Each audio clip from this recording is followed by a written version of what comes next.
कौन लिखा जाइए पद्म पुराण ना आत्मदेव नाम दुई जन ब्राह्मण नाम हूँ आत्मदेव आत्मदेव नाम दुई जन ब्राह्मण जहाँकर कौतिर अभाव नाला धन रत्न टंका पैसा सुना रूपा राज्य प्रभृति कौतिर अभाव ना किंतु भगवान समस्त को पूर्ण करके पठेबे जहाँ तादेह से गोटे कौन 19 रखी थी निश्चित तेना आत्मदेव को सबू देले किंतु संतान देना ना पुत्र ना कन्या संतान संतति ना तेना भाविले कौन करिया ना जान आत्मदेव कहले कहले ये जो संपत्ति गुड़िक सब संचय की रखी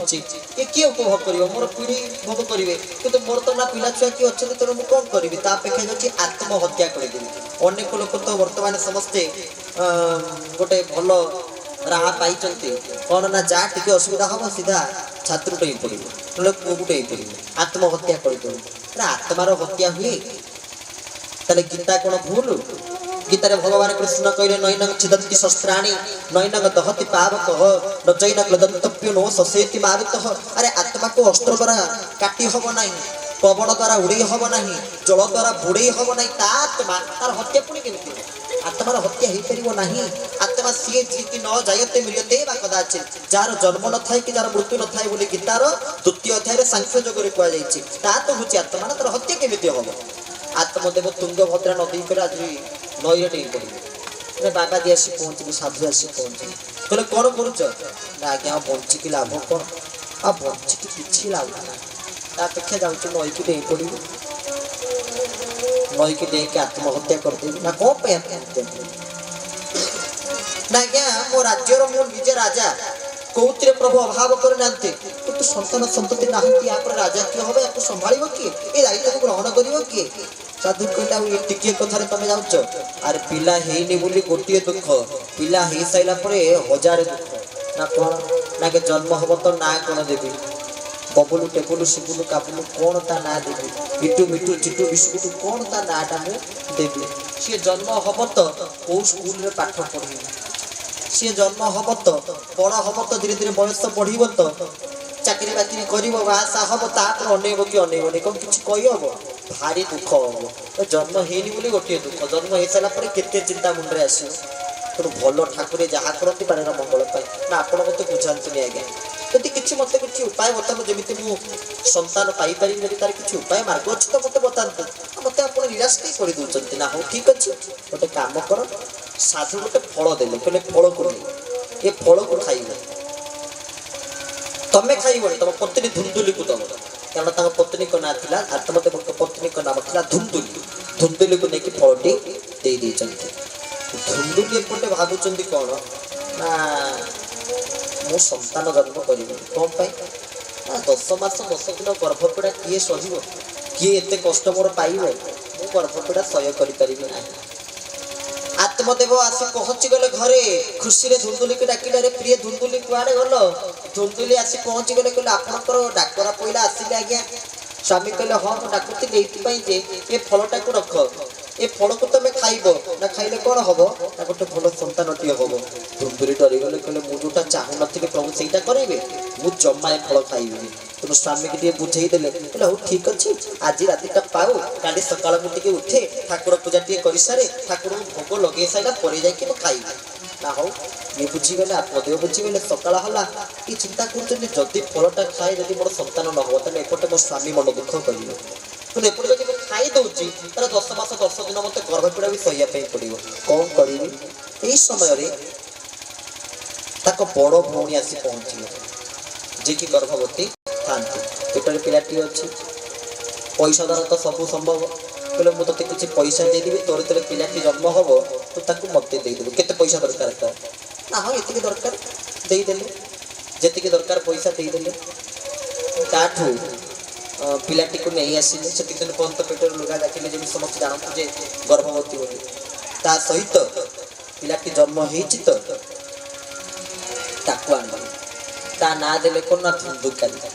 धुंदुली धुंदुकारी धुंदुली कहले मो पु नाटा मुझे ना मो ନାଁରୁ ଯେମିତି ଟିକେ ଅଧିକ ରହୁଥିବ ନା ଧୁନ୍ଦୁଲି ନା ଦେଲେ ଧୁନ୍ଦୁକାରୀ ତା ସହିତ ଯେଉଁ ଫଳ ବାବାଜୀ ଦେଇଥିଲେ ଏ ଫଳକୁ ଖାଇଲେ ଗୋଟେ ଉତ୍ତମ ସନ୍ତାନ ତମର ଜନ୍ମ ହବ ସେ ଫଳକୁ କ'ଣ କରିଛନ୍ତି ନା ଗୋଟେ ଗାଈକି ଖାଇବାକୁ ଦେଇଛନ୍ତି କି ନା ଧୁନ୍ଦୁଲି ଗୋଟେ ଗାଈକି ଖାଇବା ପାଇଁ ଦେଇଛନ୍ତି ବୋଲି ଗାଈ ସେ ଫଳଟି ଖାଇ ଗୋଟେ ସନ୍ତାନ ଜନ୍ମ କରିଛନ୍ତି ସେ ସନ୍ତାନର ନାମ ହେଉଛି ଗୋକର୍ଣ୍ଣ। ଆପଣ କେବେ ଗାଈଠୁ ଗୋଟେ ମଣିଷ ଛୁଆ ଜନ୍ମ ହବ କିନ୍ତୁ ଗାଈଠୁ କେମିତି ଗୋଟେ ମଣିଷ ଛୁଆ ଜନ୍ମ ହେଲେ ନା ହଁ ସାଧୁଙ୍କ ବାକ୍ୟ ସାଧୁ କହିଛନ୍ତି ଏକ ଉତ୍ତମ ସନ୍ତାନ ଜନ୍ମ ହବ ତେଣୁ ସାଧୁଙ୍କ ବାକ୍ୟ ହେଉଛି ଅଟଳ ସାଧୁଙ୍କ ପାଟିରୁ ବାହାରି ଯାଇଛି ମାନେ ତାହା ବାସ୍ତବ ସତ୍ୟ ଏବଂ ତା ନିରାଟ ସତ୍ୟ ତା କେବେ ଅନ୍ୟଥା ହବ ନାହିଁ। କିନ୍ତୁ ଯେହେତୁ ଗାଈଠୁ ଜନ୍ମ ହେଇଛି ଗାଈର ବି କିଛି ଗୋଟେ ଅଙ୍ଗ ରହିବନି ରହିବନି ସବୁ ମଣିଷ ଭଳିଆ କିନ୍ତୁ କାନ ଦିଟା ଗାଈ ଭଳିଆ ସେଇଥିପାଇଁ ତାଙ୍କ ନାଁ ହେଇଗଲା କ'ଣ ଗୋକର୍ଣ୍ଣ। ଗୋକର୍ଣ୍ଣ ତ ସାଧୁଙ୍କ ଫଳରୁ ଆସିଥିଲେ ନା ତେଣୁ ସେଇଥିପାଇଁ ସେ ଆଧ୍ୟାତ୍ମିକ ଧର୍ମର ରହିଲେ। କିନ୍ତୁ ଧୁନ୍ଦୁଲି ଭାବିଲେ ମୋର ଗୋଟିଏ ବୋଲି ପୁଅ ତାକୁ ଟିକେ ଘେନା କରିବା ଇଏ ତାର ସରଳତାର ସୁଯୋଗ ନେଇକି ବାପା ମାଙ୍କ ମୁଣ୍ଡ ଉପରେ ବସିଲେ ବାପା ମାଙ୍କ ଉପରେ ଅତ୍ୟାଚାର କଲେ ବାପା ମା କହିଲେ କାହିଁକି ଆମେ ଠାକୁରଙ୍କ ପାଖରେ ଗୁହାରି କରୁଥିଲେ ପିଲା ଦରକାର ଏଇନା ସେ ପିଲା ମୁଁ କେତେ କଷ୍ଟ ଦେଉଛି କେତେ ମାରିଦେବ ବି ଦରକାର କହିଲେ କହିହେବନି ବେଶ୍ୟାଳୟକୁ ଗମନ କରୁଛନ୍ତି ଧୁନ୍ଦୁକାରୀ ମଦ୍ୟପାନ କରୁଛନ୍ତି ବେଶ୍ୟାଳୟକୁ ଯାଉଛନ୍ତି ଦିନେ ଧୁନ୍ଦୁକାରୀ ଆସି ପହଞ୍ଚି କହିଲେ ଆଜିଠୁ ତମେ ବାପା ମା ଦିଟା ଯାକ ଯାଅ ତମେ କୋଉଠି ରହିଛ ରୁହ ଆଜିଠୁ ମୋ ଘରକୁ ମୁଁ ବେଶ୍ୟାଳୟ କରିଦେବି ବେଶ୍ୟାମାନେ ସବୁ ଆସି ମୋ ଘରେ ରହିବେ। ବାପା ମା କହିଲେ କ'ଣ କରିବୁ କୋଉଠି ରହିବୁ ଧୁନ୍ଦୁକାରୀ କହିଲେ କୋଉଠି ରହିବ ଚାଲ ଦୁଇ ଜଣକୁ ଟେକିଦେଲେ କୂଅରେ ପକେଇଦେଲେ ଇଏ କୂଅରେ ପଡ଼ି ଛଟଛଟ ହେଇକି ଚାଲିଗଲେ ବାପା ମା। ତେଣେ ବେଶ୍ୟାମାନଙ୍କରେ ରଖିଲେ ବେଶ୍ୟାମାନେ ଦେଖିଲେ ଏଇଟା ଚୋରି କରୁଛି ଚୋରି କରିକି ଆଣିକି ଆମକୁ ଖାଇବାକୁ ଦେଇକି ପଶୁଛି ୟା ଚୋରା ଧନକୁ ଆମେ ଖାଉଛେ ମାନେ ଯଦି କେତେବେଳେ ଧରା ପଡ଼େ ପୋଲିସ ଆମକୁ ବାନ୍ଧି ନେଇଯାଏ ହେଲେ ଆମେ ଚୋରା ଧନ ଖାଉଛୁ ବୋଲି ଆମକୁ କାଳେ ନେଇଯିବ ତେଣୁ ଆମେ କ'ଣ କରିବା ୟାକୁ ବାନ୍ଧିକି ମାରିଦେବା ଧୁନ୍ଦୁକାରୀର ଗୋଡ଼ ହାତକୁ ପୁରା ସମ୍ପୂର୍ଣ୍ଣ ବାନ୍ଧିଦେଲେ ମାରିଦେବେ ବୋଲି ଚିନ୍ତା କରିଛନ୍ତି। ଧୁନ୍ଦୁକାରୀର ଗୋଡ଼ ହାତ ବାନ୍ଧି ଦେଇକି ରାତି ଭିତରେ ବେଶ୍ୟା ମାନେ ଆଉ କେହି ନାହାନ୍ତି ସବୁ ପଳେଇଛନ୍ତି। ଧୁନ୍ଦୁକାରୀ ଉଠିଛନ୍ତି ନିଦ ଭାଙ୍ଗିଛି ତ ଦେଖିଲେ ଗୋଡ଼ ହାତ ବନ୍ଧା ହେଇକି ପଡ଼ିଛି କ'ଣ କରିବେ ଅଣନିଶ୍ୱାସୀ ହେଇକି ତାଙ୍କର ମଧ୍ୟ ଦେହ ତ୍ୟାଗ ହେଇଯାଇଛି ପ୍ରାଣ ତ୍ୟାଗ ହେଇଯାଇଛି। ଏତେ ଭୁଲ ଏତେ ପାପ ତାଙ୍କ ଜୀବନରେ କରିଦେଇଛନ୍ତି ଯେ ନରକରେ ମଧ୍ୟ ତାଙ୍କୁ ଜାଗା ମିଳିଲା ନାହିଁ ଗୋଟେ ପ୍ରେତ ଶରୀର ପାଇଛନ୍ତି ପ୍ରେତ ଜନ୍ମଟିଏ ପାଇଛନ୍ତି କହିଲେ ପ୍ରେତ ଜନ୍ମରୁ ମୁଁ ଏ ପ୍ରେତ ଜନ୍ମରୁ ଏ ପ୍ରେତ ଶରୀରରୁ ମୁଁ କେମିତି ଉଦ୍ଧାର ପାଇବି ଏ ପ୍ରେତ ଶରୀରରୁ ମୁଁ କେମିତି ନିଜକୁ ଉନ୍ମୁକ୍ତ କରିବି ନା ଗୋଟିଏ କାର୍ଯ୍ୟ ଗୋଟିଏ କାମ କଲେ ମୁକ୍ତ ହେଇପାରିବ। ତାହେଲେ ସେ ଗୋଟିଏ କାମ କ'ଣ ସେ କାମ କରିବା ପାଇଁ ତାଙ୍କୁ କିଏ କହିଲେ ନା ପ୍ରେତ ଯାଇକି ଭାଇ ଗୋକର୍ଣ୍ଣକୁ ଡରେଇଲେ କହିଲେ ହେ ଗୋକର୍ଣ୍ଣ ଦେଖୁଛନ୍ତି ଆରେ ଗୋଟେ ପ୍ରେତ କ'ଣ ମୋ ସାମ୍ନାରେ ନା ମୁଁ ପ୍ରେତ ନୁହେଁ ରେ ଆରେ ମୁଁ ସିଏ ଧୁନ୍ଦୁକାରୀ ଆଉ ମୁଁ ଦେଖି ଆଜି କୋଉ ଅବସ୍ଥାରେ ପଡ଼ିଛି ଏଣିକି ତୁ ଯାହା କରିବୁ ତୁ ଯାହା କହିବୁ ମୁଁ ପ୍ରେତ ଶରୀରରୁ ମୁକ୍ତ ହେବି ନା ଗୋଟେ ଉପାୟ କର ନା କ'ଣ ନା ତା ଗୋଟେ ଶ୍ରୀମଦ ଭାଗବତ ସପ୍ତାହର ଏକ ଆୟୋଜନ କର ଆଉ ଯଦି ଶ୍ରୀମଦ ଭାଗବତ ସପ୍ତାହର ଏକ ଆୟୋଜନ କରିବ ତାହେଲେ ତମେ ନିଶ୍ଚିତ ଭାବରେ ପ୍ରେତ ଶରୀର ଉଦ୍ଧାର ପାଇବ। ତେଣୁ ଗୋଟେ ଶ୍ରୀମଦ ଭାଗବତ ସପ୍ତାହର ଆୟୋଜନ ହେଇଛି ଗୋଟେ ବାଉଁଶ 7 ଗଣ୍ଠି ବିଶିଷ୍ଟ ବାଉଁଶ ଆସି ପୋତା ଦିଆଯାଇଛି ସେଇ ବାଉଁଶ ଭିତରେ ପ୍ରବେଶ କରିଛନ୍ତି ପ୍ରେତ ପ୍ରଥମ ଦିନ ପ୍ରଥମ ଗଣ୍ଠି ପାଟିଗଲା ଦ୍ୱିତୀୟ ଦିନ ଦ୍ୱିତୀୟ ଗଣ୍ଠି ତୃତୀୟ ଦିନ ତୃତୀୟ ଗଣ୍ଠି ଏମିତି 7 ଦିନରେ 7ଟା ଗଣ୍ଠି ପାଟି ଯାଇଛି ପ୍ରେତ ଶରୀରରୁ ମୁକ୍ତ ହେଇଯାଇଛନ୍ତି କିଏ